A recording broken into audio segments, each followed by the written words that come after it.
सोबत आंदोलन आहे आणि आपल्या प्रमुख मागण्या काय आहेत? आमच्या प्रमुख मागण्या आहे की 2006चा नवीन जुना जी आर सुरक्षा रक्षकांना सुरक्षा रक्षक मंडळात नोंदणी करून घेण्याकरिता होता, तो या भाजप सरकारने 25 मार्च 2025 रोजी तो रद्द करून नवीन जी आर काढला.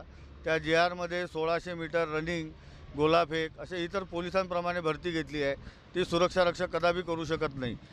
आणि हा जी आर सुरक्षा रक्षकांना न्याय देण्यासाठी होता. जुना जी आर न्याय देण्यासाठी होता की ठेकेदारांकडे होणारी पिळवणूक, कमी पगारात होणारी पिळवणूक कमी करून सुरक्षा रक्षक मंडळात नोंदणी करण्याकरिता त्यांच्यासाठी तो जी आर होता. तो या शासनाने कुठेतरी गडबड करून, तो घोटाळा करून, तो रद्द करून हे सुरक्षा रक्षक मंडळ कशा पद्धतीने बंद पडल्या जाईल आणि हे सर्व MSF जसे आता महाराष्ट्राचे मुख्यमंत्री गृहमंत्री आहेत, हे त्यांच्या अंडरमध्ये MSFद्वारा गेलं पाहिजे, याची हे सगळा यांचा हा प्रयत्न आहे.